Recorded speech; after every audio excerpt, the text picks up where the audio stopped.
친애하는 불자 여러분, 오늘도 참으로 평안한 하루입니다.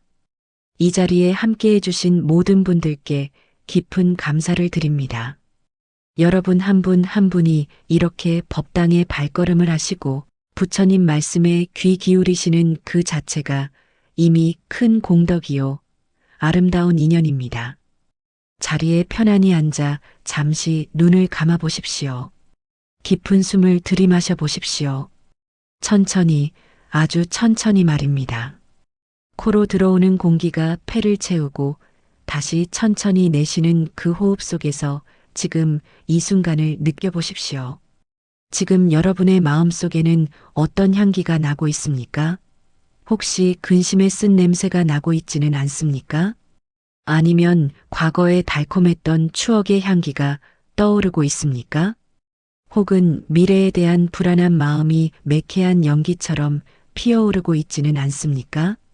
오늘 이 시간에는 부처님께서 가르쳐 주신 진정한 향기에 대해 이야기하려 합니다. 그것은 세월이 지나도 사라지지 않는 향기, 아니, 오히려 세월이 지날수록 더욱 깊어지고 그윽해지는 향기입니다. 우리는 살아가면서 수많은 향기를 만납니다.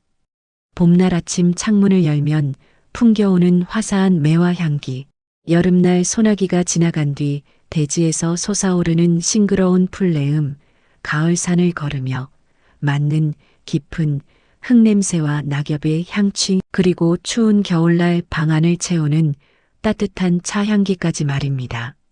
하지만 자연의 향기에는 한 가지 공통점이 있습니다. 그것은 바로 무상함입니다. 아무리 진한 꽃향기라도 바람이 부는 방향을 거스를 수는 없습니다. 바람이 동쪽에서 서쪽으로 불면 향기는 그저 바람을 따라 흘러가다 이내 흩어져 버리고 맙니다. 비가 오면 씻겨 내려가고 햇볕이 강하면 증발해 버립니다. 그런데 부처님께서는 일찍이 법구경을 통해 우리에게 놀라운 말씀을 남기셨습니다. 꽃의 향기는 바람을 거슬러 흐르지 못하나니 전단향도 다가라향도 말리가향도 모두 바람을 따라 흐를 뿐이니라. 그러나 덕 높은 사람의 향기는 바람을 거슬러 사방으로 퍼져나가느니라. 오늘은 이 바람을 거스르는 향기에 대해 깊이 이야기를 나누고자 합니다. 노년이라는 인생의 황혼기에 우리가 가져야 할 진정한 품격과 덕성이란 무엇인지, 어떻게 하면 우리 삶에서 그런 고귀한 향기가 배어 나올 수 있을지 부처님의 지혜를 빌려 함께 들여다보도록 하겠습니다.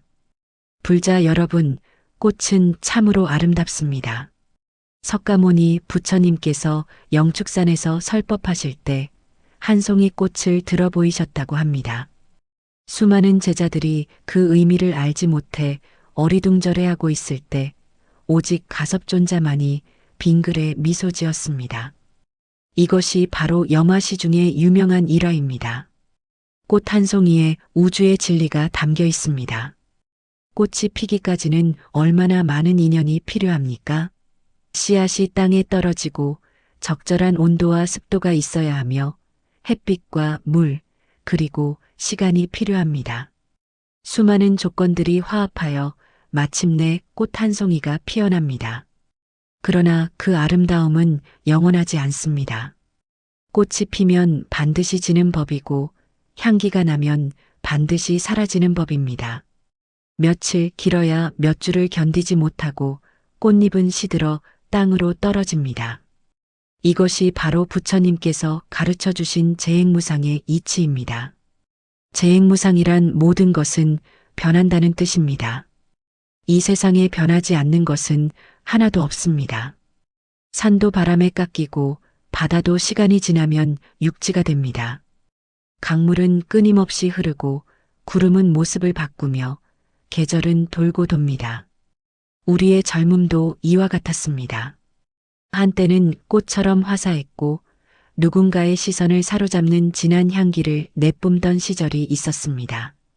청춘의 그날들을 돌이켜 보십시오. 힘차게 뛰어다니던 발걸음, 맑고 투명했던 눈빛, 한치의 주저함도 없이 앞으로 나아가던 그 용기와 열정을 기억하십니까? 어느 불자님은 젊은 시절 독립운동에 참여하셨던 이야기를 들려주셨습니다. 목숨을 걸고 나라를 위해 헌신하던 그 뜨거운 마음. 또 어느 불자님은 전쟁의 폐허 속에서 맨손으로 가정을 일으키고 자식들을 키워낸 이야기를 해주셨습니다. 그때는 하루에 서너 시간만 자도 피곤한 줄 몰랐다고 하셨습니다. 그 시절 우리는 마치 한여름의 해바라기처럼 뜨거운 태양을 향해 고개를 들고 당당했습니다. 사람들은 우리를 주목했고 우리의 말에 귀 기울였으며 우리의 존재 자체가 어떤 힘과 에너지를 발산했습니다. 그것이 젊음의 향기였습니다. 하지만 세월이라는 바람이 불어오니 그 고왔던 피부도 힘찼던 걸음걸이도 또렷했던 기억력도 조금씩 바람에 날려가고 있습니다. 이제는 계단 몇 개만 올라가도 숨이 차고 이름 하나를 기억해내는데도 한참을 고민해야 합니다. 귀는 잘 들리지 않고 눈은 침침해지며 허리는 구부정해집니다. 시니어 불자님들 중에는 거울 속에 늙어버린 자신의 모습을 보며 서글픈 마음이 드는 분들이 계실 겁니다. 나도 한때는 꽃이었는데 이제는 향기 없는 마른 꽃잎이 된 것은 아닐까 하고 말입니다. 어느 칠순의 보살님께서 제게 이런 고백을 하신 적이 있습니다. 스님, 저는 요즘 밖에 나가기가 두렵습니다. 사람들이 저를 볼 때 저 할머니 참 늙었네 하는 시선으로 보는 것 같아요. 예전에는 길을 걸어가면 사람들이 저를 쳐다보곤 했는데 이제는 아무도 저를 보지 않아요. 마치 투명인간이 된 것 같습니다. 제가 이 세상에서 쓸모없는 존재가 된 건 아닐까요? 여러분도 혹시 이런 마음이 드신 적이 있으십니까? 자식들이 모였을 때 내 말은 귀담아 듣지 않는 것 같고 손주들은 스마트폰만 들여다보며 할머니, 할아버지의 이야기는 시대에 뒤떨어진 옛날 이야기로 치부하는 것 같고 사회에서도 이미 은퇴한 사람, 과거의 사람으로 취급받는 것 같은 느낌 말입니다. 이것이 바로 우리가 마주한 노년의 무상입니다. 젊음이라는 꽃은 이미 시들었고 그 향기도 바람에 날아가 버렸습니다. 하지만 여러분, 걱정하지 마십시오. 지금부터가 진짜 중요한 이야기입니다. 세상의 꽃은 시들면 향기가 사라지지만 사람의 마음꽃은 시들수록 오히려 더 깊고 그윽한 향기를 낼 수 있습니다. 이것이 바로 부처님께서 우리에게 주시는 위대한 위로요, 약속입니다. 부처님께서는 일찍이 이렇게 말씀하셨습니다. 신체는 늙어도 마음까지 늙게 해서는 안 된다. 신체의 늙음은 피할 수 없는 자연의 법칙이지만 마음의 늙음은 스스로 선택하는 것이니라. 여러분, 이 말씀을 깊이 새기시기 바랍니다. 몸은 늙어도 마음까지 늙을 필요는 없습니다. 아니, 오히려 몸이 늙어갈수록 마음은 더욱 젊고 맑아질 수 있습니다. 포도주는 세월이 지날수록 깊은 맛을 내고 된장은 오래 묵을수록 구수한 맛이 납니다. 나무는 나이테를 하나씩 쌓아가며 더욱 단단해지고 옥은 오래 지닐수록 광택이 더해집니다. 마찬가지로 우리의 삶도 우리의 영혼도 세월을 거치며 더욱 깊고 향기로워질 수 있습니다. 세상 사람들이 말하는 향기는 외모나 재산, 명예에서 나옵니다. 그것은 바람을 따르는 향기입니다. 젊고 아름다울 때만 나는 향기, 돈이 있을 때만 풍기는 향기, 권력이 있을 때만 퍼지는 향기, 건강할 때만 잠시 머무는 향기입니다. 이런 향기는 조건이 사라지면 함께 사라집니다. 마치 향수를 뿌렸을 때 잠시 좋은 냄새가 나다가 시간이 지나면 증발해버리는 것과 같습니다. 현대 사회는 이런 바람을 따르는 향기만을 중요하게 여깁니다. 텔레비전을 켜면 젊고 아름다운 사람들만 나오고 광고는 끊임없이 젊어져라, 예뻐져라, 부자가 되어라고 속삭입니다. 노인은 광고 모델로도 잘 나오지 않습니다.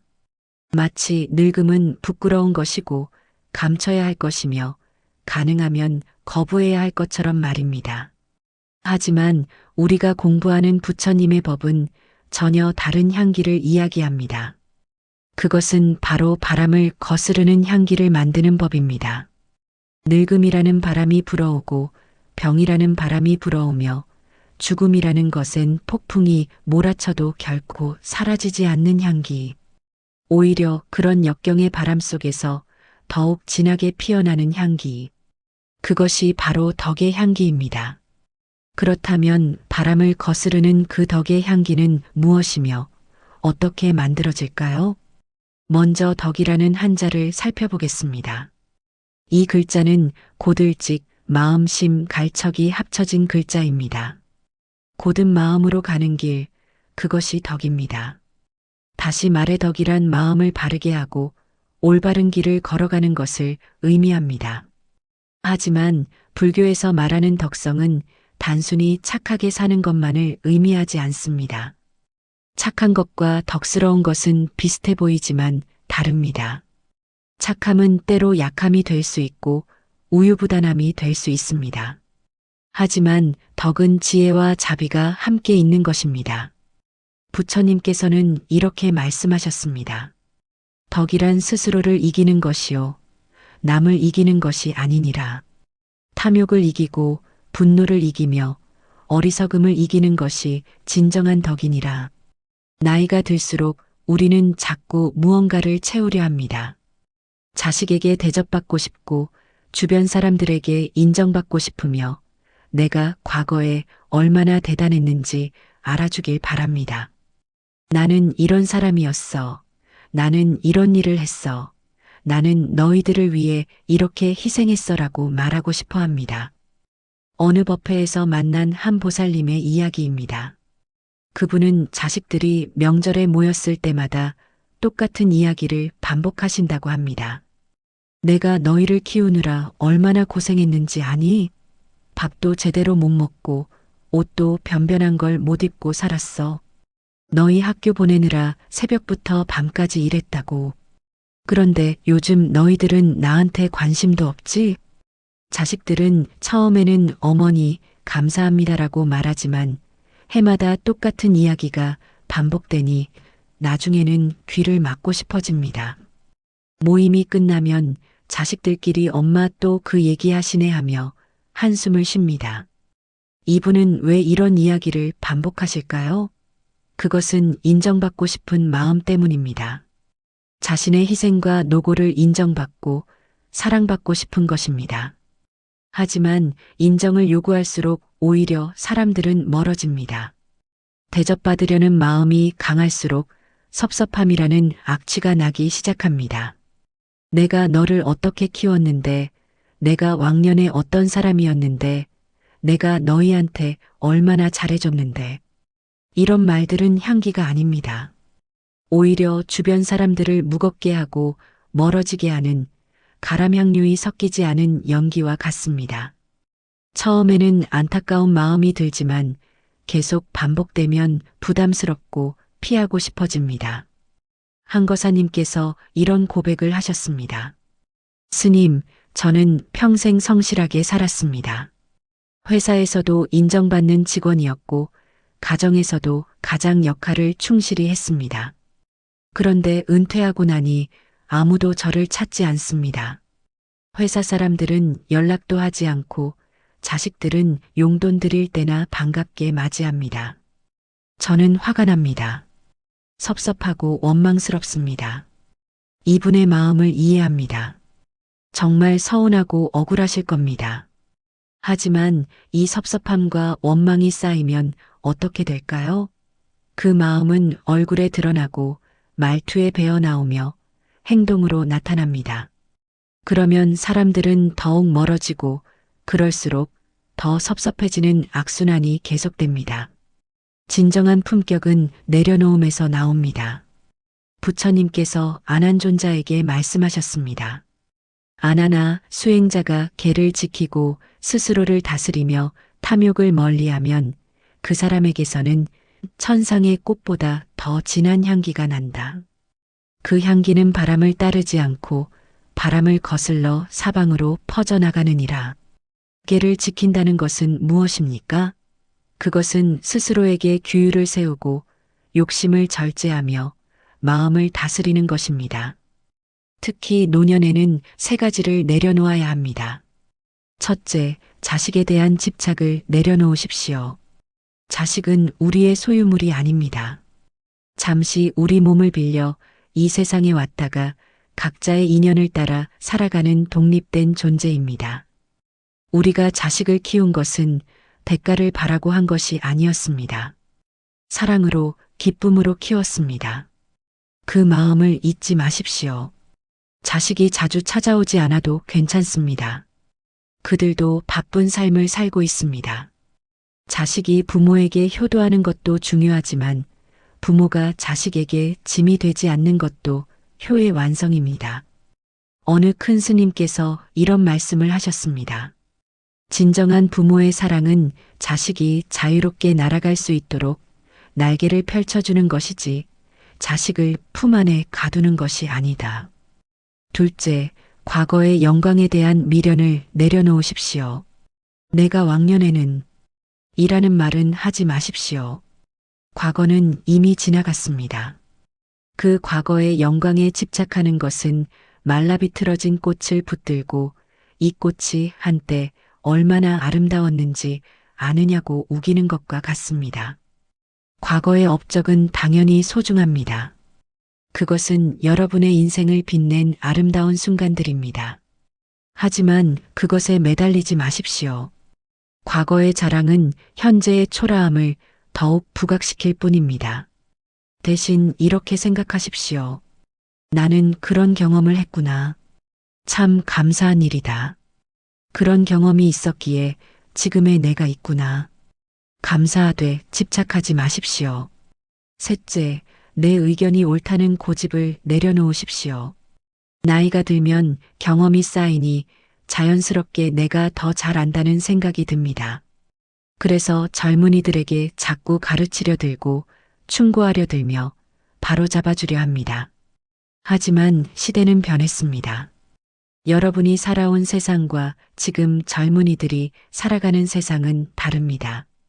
여러분의 경험이 무조건 옳은 것은 아닙니다. 더 중요한 것은 사람은 누구나 자신의 삶을 스스로 살아가야 한다는 것입니다. 설령 그것이 실수일지라도 그 실수를 통해 배우는 것이 인생입니다. 부처님께서는 이렇게 말씀하셨습니다. 진리를 말하되 강요하지 말라. 길을 보여주되 끌고 가지 말라. 이렇게 집착을 내려놓으면 그 빈자리에 무엇이 채워질까요? 타인을 향한 자비심이 채워지고 세상을 관조하는 여유가 채워지며 모든 것을 있는 그대로 받아들이는 평온함이 채워집니다. 그때 여러분의 몸과 마음에서는 은은한 침향 같은 향기가 배어나오게 됩니다. 침향은 매우 특별한 향입니다. 일반 나무는 아무리 오래되어도 침향이 되지 않습니다. 침향은 나무가 상처를 입었을 때 그 상처 부위가 썩지 않도록 나무 스스로가 진액을 짜내어 만들어낸 것입니다. 수십 년 때로는 수백 년에 걸쳐 나무가 자신의 상처를 치유하며 만들어낸 물질, 그것이 침향입니다. 그래서 침향은 세상에서 가장 귀한 향으로 여겨집니다. 그 향기는 깊고 그윽하며 마음을 안정시키는 힘이 있습니다. 우리 인생도 수많은 상처를 입었습니다. 가난의 상처, 전쟁의 상처, 가족을 잃은 슬픔의 상처, 사업 실패의 상처, 배신당한 아픔의 상처, 병의 고통. 그 상처를 원망으로 채우면 마음에 독이 됩니다. 하지만 수행으로 다스리고 지혜로 승화시키면 세상에서 가장 귀한 침향이 됩니다. 여러분의 주름살 하나하나를 보십시오. 그것은 단순히 늙음의 표시가 아닙니다. 그것은 인생의 상처를 이겨내고 치유하며 만들어진 침향의 무늬입니다.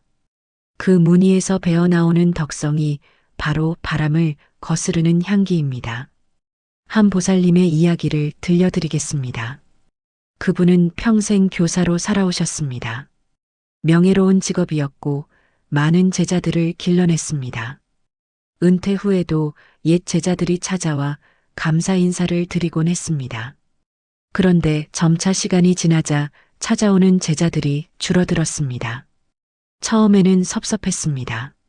내가 그렇게 정성을 다해 가르쳤는데 하는 생각이 들었습니다. 어느 날 그분이 법당에 오셔서 스님께 상담을 청했습니다. 스님은 이렇게 말씀하셨습니다. 선생님께서 제자들을 가르치신 이유가 무엇입니까? 나중에 찾아와 주길 바라며 가르치셨습니까? 아니면 그들이 훌륭한 사람으로 자라길 바라며 가르치셨습니까? 그 말씀에 보살님은 깨달았습니다.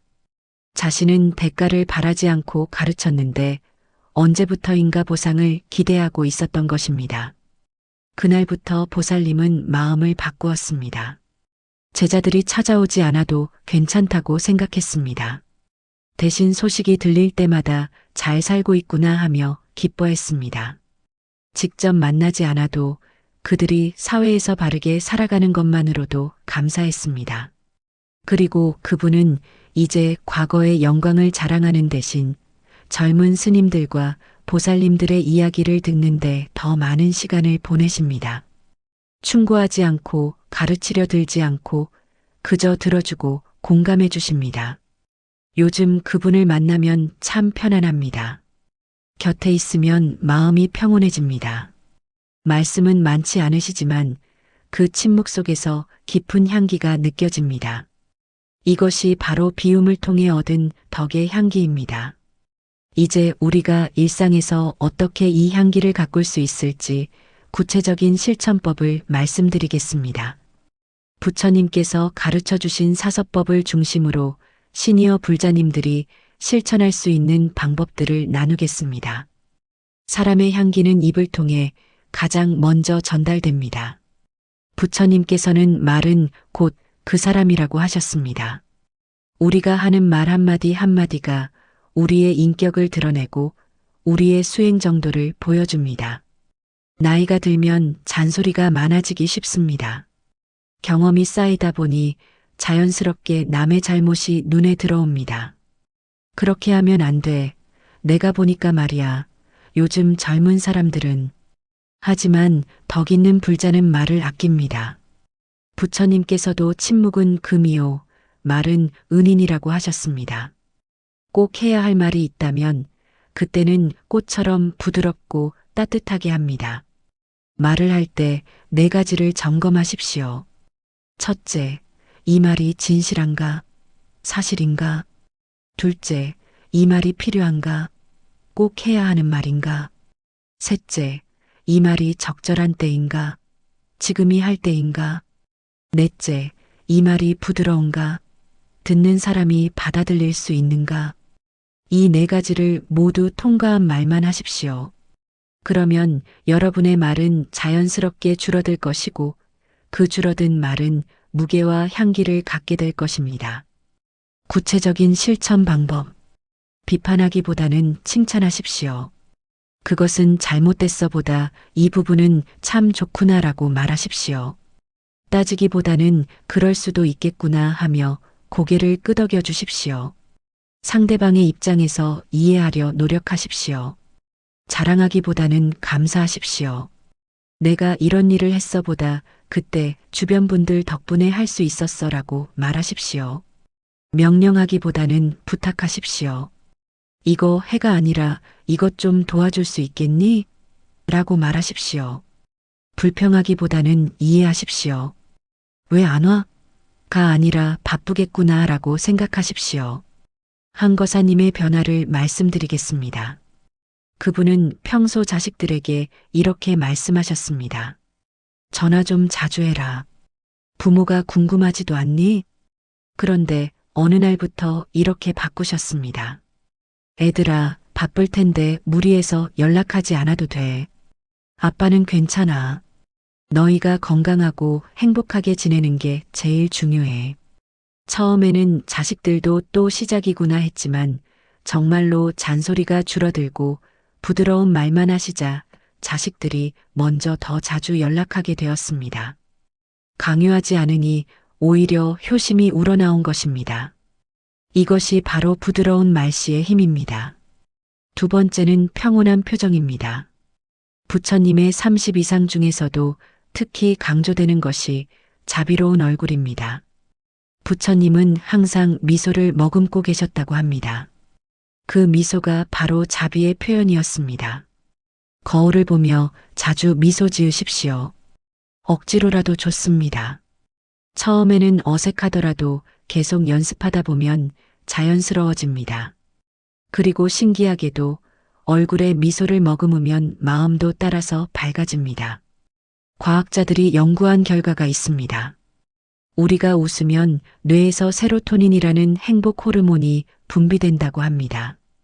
진짜로 기뻐서 웃든 억지로 웃든 뇌는 구분하지 못하고 행복 호르몬을 내보낸다고 합니다. 미소의 세 가지 힘. 첫째, 미소는 자신을 행복하게 합니다. 근심 걱정을 가득 담은 얼굴로는 결코 행복해질 수 없습니다. 행복해서 웃는 것이 아니라 웃다 보면 행복해집니다. 둘째, 미소는 주변 사람을 편안하게 합니다. 찌푸린 얼굴을 보면 사람들은 다가가기 두렵습니다. 하지만 밝은 미소를 보면 마음이 열립니다. 저 사람은 좋은 사람이구나 하는 생각이 자연스럽게 듭니다. 셋째, 미소는 분위기를 바꿉니다. 한 사람의 밝은 미소가 그 자리 전체의 분위기를 바꿉니다. 무거웠던 공기가 가벼워지고 경직되었던 마음들이 풀립니다. 내가 비록 몸은 아프고 형편은 넉넉지 않아도 부처님 법 안에 있으니 나는 참으로 행복하다는 그 평온한 미소가 세상 어떤 화장품보다 여러분을 아름답게 만듭니다. 그 표정 자체가 법문이고 향기입니다. 표정 관리의 실천. 아침에 일어나면 거울을 보며 미소 짓는 연습을 하십시오. 오늘도 부처님 품 안에서 하루를 시작합니다. 감사합니다. 사람을 만날 때 먼저 미소 지으십시오. 상대방이 어떤 표정이든 내가 먼저 밝은 얼굴로 맞이하십시오. 화가 날 때는 잠시 멈추고 깊은 숨을 쉬십시오. 그리고 이것도 지나가리라 하며 마음을 가라앉히십시오. 잠들기 전 하루를 돌아보며 감사한 일을 세 가지 떠올리십시오. 그리고 미소와 함께 잠드십시오. 세 번째는 배려하는 마음입니다. 자비란 무엇입니까? 자는 남에게 즐거움을 주는 것이고 비는 남의 고통을 덜어주는 것입니다. 즉 자비란 타인의 행복을 바라고 타인의 고통을 함께 아파하는 마음입니다. 나이가 들면 자연스럽게 판단이 빨라집니다. 요즘 젊은이들은 버릇이 없어. 저 사람은 예의가 없어. 왜 저렇게 행동하지? 하지만 판단하기 전에 잠시 멈추고 생각해 보십시오. 그 사람의 사정을 아십니까? 그 사람이 어떤 상황에 처해 있는지 아십니까? 지하철에서 혹은 길가에서 만나는 젊은이들을 보며 요즘 애들은 하고 혀를 차기보다 참 고생이 많구나, 힘들지? 하는 마음으로 바라봐 주십시오. 여러분이 젊었을 때보다 경쟁은 몇 배나 치열합니다. 집값은 터무니없이 올랐지만 임금은 그에 미치지 못합니다. 취업은 어렵고 미래는 불확실합니다. 결혼과 출산을 꿈꾸기조차 어려운 현실입니다. 이런 압박 속에서 살아가는 젊은이들입니다. 그들이 가끔 예의가 부족해 보이거나 피곤해 보이는 것은 당연합니다. 배려의 구체적 실천. 보이지 않는 곳에서 남을 위해 기도해 주십시오. 절에 가면 제 가족이 건강하게 해주세요만 빌지 마시고 이 세상 모든 중생이 고통에서 벗어나게 해주세요라고 기도하십시오. 작더라도 나누려는 마음을 가지십시오. 큰 것을 나눌 필요는 없습니다. 웃음을 나누고 따뜻한 말을 나누고 이해의 마음을 나누십시오. 길에서 누군가 짐을 들고 힘들어하면 도와드릴까요? 한마디 건네십시오. 젊은 엄마가 유모차를 계단에서 옮기려 하면 도와주십시오.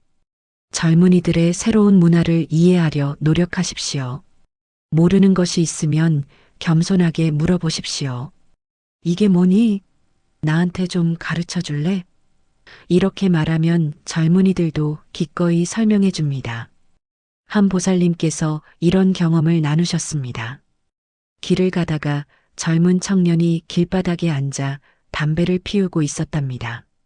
보통 같으면 저게 무슨 꼴이야 했을 텐데 그날은 가까이 가서 물으셨답니다. 젊은이, 무슨 일 있어요? 힘든 일 있나요? 청년이 깜짝 놀라며 고개를 들었답니다. 그리고 잠시 후 눈물을 흘리며 말했습니다. 할머니, 오늘 취업 면접에서 떨어졌어요. 이게 벌써 20번째예요. 어디를 가야 할지, 뭘 해야 할지 모르겠어요. 보살님은 그 청년의 손을 잡고 한참을 함께 있어 주셨답니다. 그리고 괜찮아요. 당신은 충분히 훌륭한 사람이에요. 포기하지 마세요라고 말씀하셨답니다. 며칠 후 그 청년이 저를 찾아왔답니다. 보살님께 감사하다고 그날 할머니의 따뜻한 손길이 자신을 살렸다고 말했답니다. 이것이 바로 배려의 힘입니다. 네 번째는 겸손한 자세입니다. 나이가 들면 자연스럽게 경험이 쌓입니다. 그래서 내가 더 잘 안다는 생각이 들기 쉽습니다. 하지만 진정한 지혜는 나는 모른다는 것을 아는 데서 시작됩니다. 소크라테스는 너 자신을 알라고 했고 나는 내가 모른다는 것을 안다고 했습니다. 부처님도 모든 것을 안다고 착각하는 순간 그는 이미 어리석은 사람이다라고 하셨습니다. 겸손의 실천. 내 말이 맞아보다 그럴 수도 있겠네요 라고 말하십시오. 그건 틀렸어 보다 다른 관점도 있을 수 있겠네요 라고 말하십시오. 내가 가르쳐 줄게 보다 함께 생각해 봅시다라고 말하십시오. 누군가 당신에게 가르쳐 주려 할 때 거부하지 말고 감사히 들으십시오. 한 큰 스님께서 이런 말씀을 하셨습니다. 빈 그릇만이 물을 담을 수 있다. 이미 가득 찬 그릇에는 더 이상 아무것도 들어갈 수 없다. 마음도 마찬가지다. 겸손한 마음만이 진리를 담을 수 있다. 다섯 번째는 감사하는 마음입니다. 불평하는 사람 주위에는 사람이 모이지 않습니다.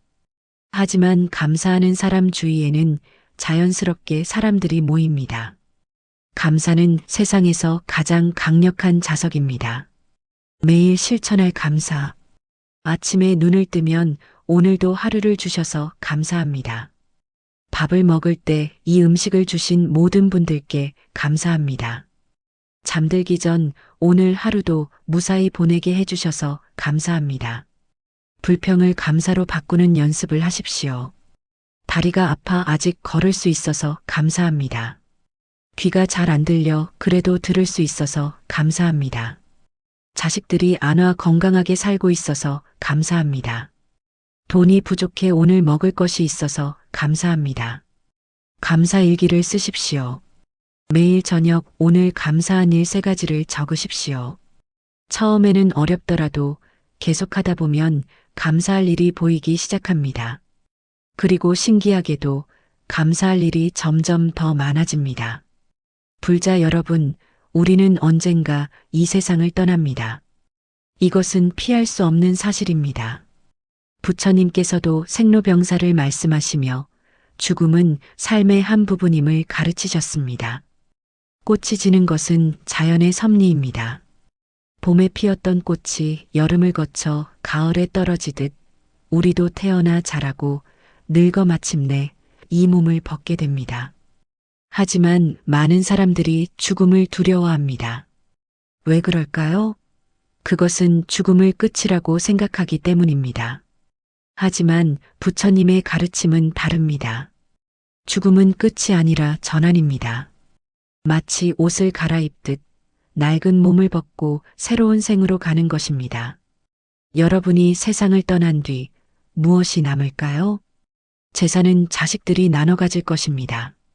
집과 땅은 다른 사람의 소유가 될 것입니다. 이 육신은 한 줌의 재가 되어 흩어질 것입니다. 하지만 한 가지는 절대 사라지지 않습니다. 그것은 바로 여러분이 쌓은 업입니다. 업이란 무엇입니까? 그것은 우리의 생각, 말, 행동의 에너지입니다. 선한 생각을 하고, 선한 말을 하고, 선한 행동을 하면 선업이 쌓입니다. 반대로 악한 생각, 악한 말, 악한 행동을 하면 악업이 쌓입니다. 이 업은 절대 사라지지 않습니다. 부처님께서는 업은 티끌만큼도 없어지지 않는다고 하셨습니다. 우리가 죽은 후에도 이 업은 남아서 다음 생을 결정합니다. 업 외에 또 하나 남는 것이 있습니다. 그것은 바로 기억입니다. 여러분이 세상을 떠난 뒤 남겨진 사람들이 여러분을 어떻게 기억하기를 바라십니까? 그 노인네 참 고집불통이었어. 맨날 불평만 하시더라. 돈 욕심이 많았어. 자식들한테 부담만 주셨어. 이런 말을 듣고 싶으십니까? 아니면 그분은 참 맑고 따뜻한 분이셨지. 곁에 있으면 마음이 편안했어. 항상 웃는 얼굴이셨어. 다른 사람을 먼저 생각하셨어. 이런 말을 듣고 싶으십니까?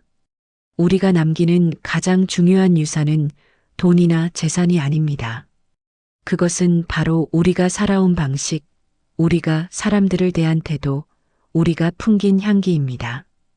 부처님께서 반열반에 드실 때의 이야기를 들려드리겠습니다. 부처님께서 쿠시나가라의 사라쌍수 아래에 누우셨을 때가 아닌데도 사라수 꽃들이 만개하여 부처님 위로 떨어졌습니다. 하늘에서는 만다라 꽃이 비처럼 내렸고 향기가 사방에 가득했습니다. 그때 부처님께서는 제자들에게 말씀하셨습니다. 아나나, 이런 꽃 공양보다 더 소중한 것은 나의 가르침을 실천하고 덕을 쌓는 것이니라. 진정으로 나를 공양하고자 한다면 계를 지키고 정진하며 지혜를 닦고 자비를 베풀어다. 그것이 최상의 공양이니라. 부처님께서 열반에 드신 후 많은 제자들이 슬퍼하며 울었습니다.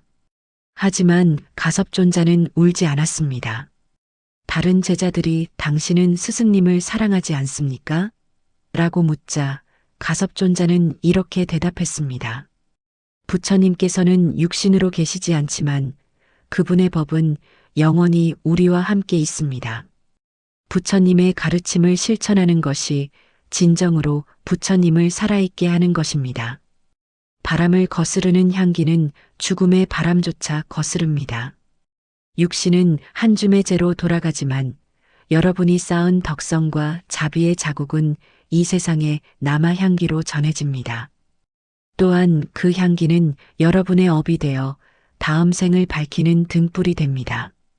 우리 시니어 불자님들이 매일 아침 염불하고 사경하고 참선하는 그 모든 시간들이 바로 여러분의 영혼에 향기를 입히는 과정입니다. 죽음을 준비하는 수행.